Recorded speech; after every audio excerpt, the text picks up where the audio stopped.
This is Solomon Clark. He fought for all his professional life to become the respected doctor he is today. The surgeon saved numerous lives. Unfortunately, even though Solomon definitely had reason to be proud of his brilliant professional life, his personal life wasn't nearly as great. Only a few people knew his hidden truth. Few people knew that the talented and charismatic surgeon spent long and lonely nights with his dog Bosco as only companion. At the time of the story, Solomon Clark got divorced 5 years ago. He still couldn't understand how he could have ever lived under the same roof with such a person as his ex-wife.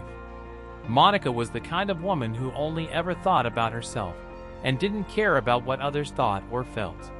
They had been married for 8 years, and by the time of the divorce, both of them were confident that they didn't want to stay together. It was partly due to the fact that Monica was unfair.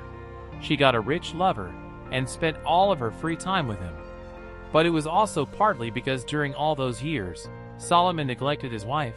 He was completely absorbed by his work. But there was also another truth that he himself, perhaps, was not fully aware of. The story dates back to when Solomon was a postgraduate student, fully focused on his career. At the time, he was dating a woman with whom more than 20 years have passed. He was deeply in love before breaking up.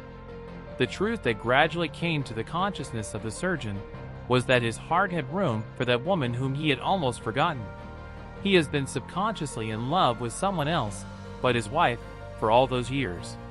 The 50-year-old man went through all of it in his head 1,000 times, but he still couldn't find the answer to the most painful question. Why did he break up with Brianna 20 years ago? Perhaps their breakup had something to do with Solomon's parents, who were against the relationship with the woman from a poor family. But why did he do it? Brianna disappeared from Solomon's life forever.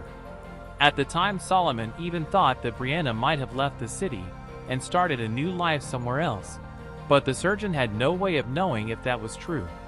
6 months ago, Solomon grew so tired of his unsuccessful attempts to find Brianna White that he turned to a private detective. Howard James was his name, promised to the surgeon to do everything in his power to get the information he wanted. Howard worked in the homicide department of the police before being injured following a shooting incident in which he almost lost his life. He was a great detective, brave, and with an extraordinary ability in investigations. He was used to turning literally every stone in search of evidence or a criminal. Therefore, having entrusted his case to such a highly qualified specialist, Solomon knew the man would get on Brianna's trail. It was only a question of time.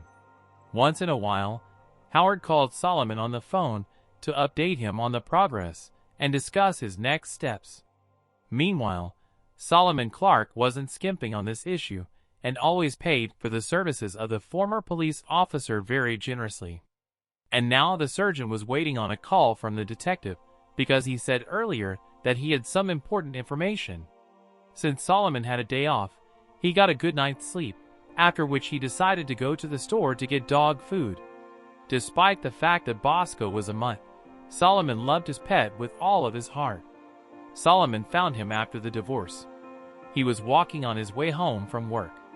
He heard a strange squeaking sound in the bushes by the road. Who could it be?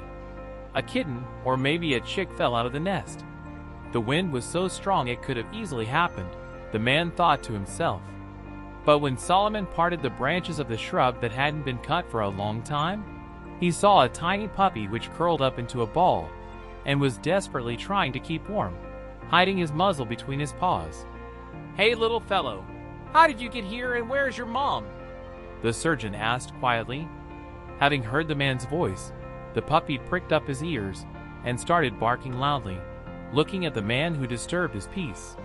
"Look at you, you're a brave little dog," Solomon said with a smile and picked up the puppy.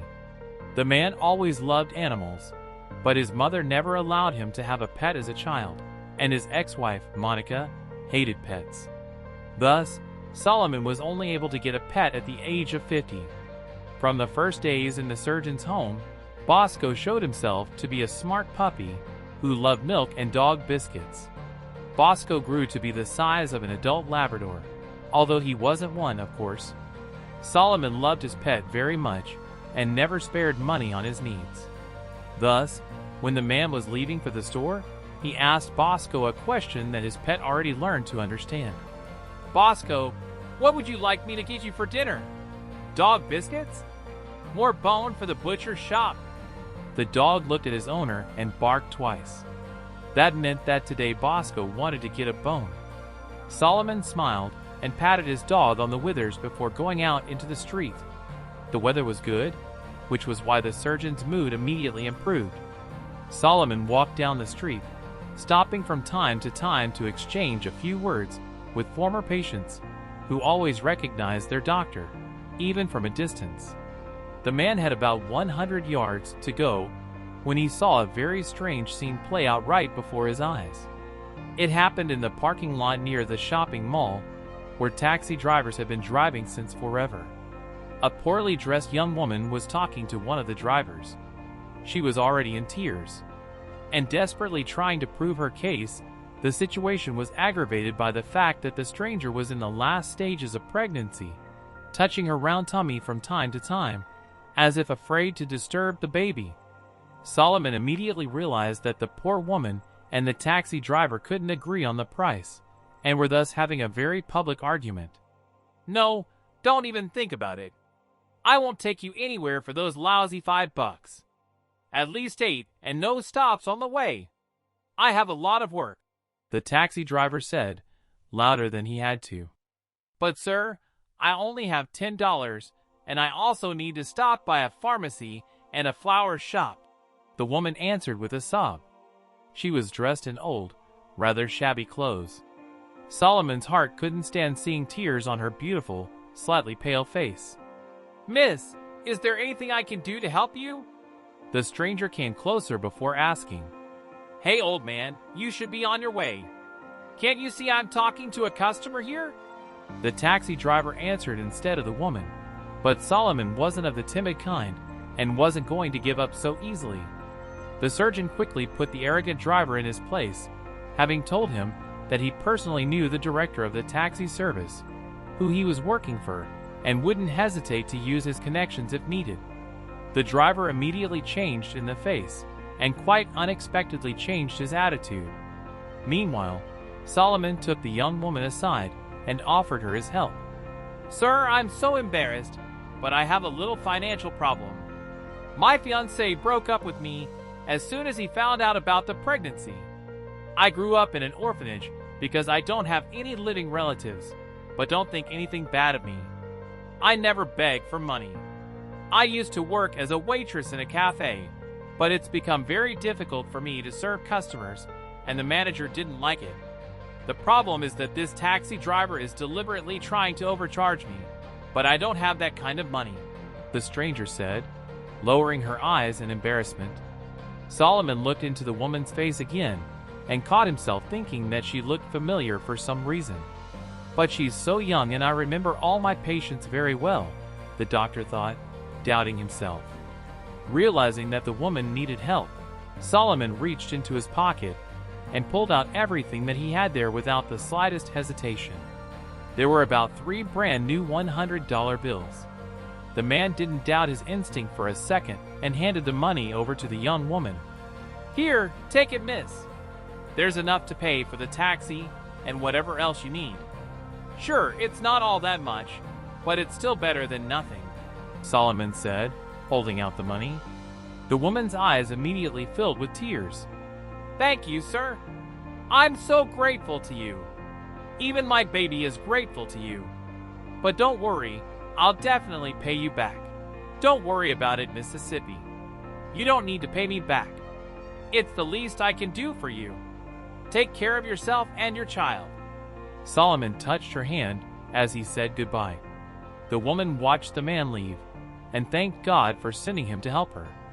However, Solomon wasn't destined to have a quiet day at home. Fate knocked at his door. About an hour later, the private detective called him and told him some very important news. "Mr. Clark, are you busy, sir?" The surgeon could only hear his heart beating like hell. He felt it was the time of truth. "I found Brianna White," said the detective and took a deep breath. Brianna's dead 20 years ago. The heart of the man stopped breathing for a while. Here's the information you'll need to find her grave at the city cemetery. What do you mean? How is that possible? I thought she simply left town. The man whispered, knowing full well that people rarely made mistakes like that. Half an hour later, he was at the city cemetery, where an old caretaker helped him find Brianna's grave. When Solomon approached it, he saw that there was a young woman with a bouquet of white lilies standing by the grave. The stranger turned around at the sound of the approaching footsteps, and the surgeon couldn't hold back a surprised exclamation. Is that really you? The young woman shuddered and nodded timidly, touching her rounded tummy with her hand. Solomon's astonishment knew no bounds. Standing in front of him was the same pregnant woman he helped earlier that day. The man came closer, and then he realized that the stranger looked a lot like his ex-girlfriend Brianna. As it turned out a little later, the pregnant woman's name was April White, and she was Brianna's daughter, and Brianna died 20 years ago from leukemia.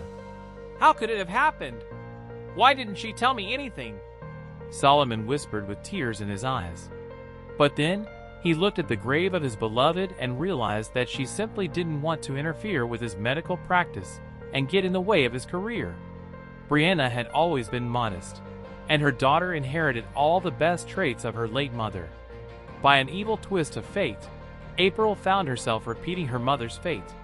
She was also alone with the young child in her care. After listening to April's touching story, Solomon suddenly put together the dates and made an amazing discovery. But Brianna and I broke up 8 months before April was born. What if? The surgeon thought. Afraid to believe his suspicions could be true, Solomon knew that only a DNA test could give him a definitive answer, and April was happy to agree to it as soon as he asked her. Looking into the eyes of the young woman, Solomon Clark hugged her and whispered, "We don't need any tests, honey. I already know that you're my daughter. I can feel it in my heart." "Thank you, Dad," April replied with a SOB. The father and daughter just stood there embracing for a few more minutes, which touched the hearts of the cemetery caretaker, who couldn't hold back his tears at the sight of this emotional reunion. Solomon and April went back to the city together.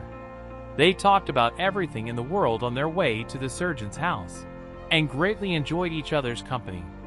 During the years spent at the orphanage, April yearned for parental affection, so much that she reached out to her father, like a flower reaching for the sun.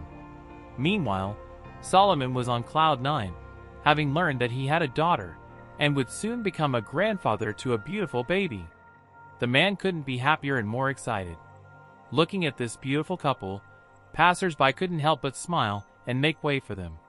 Solomon held his daughter's hand and closed his eyes, remembering the time when he used to walk around the city just like that, only holding her mother's hand instead. And he truly couldn't be happier.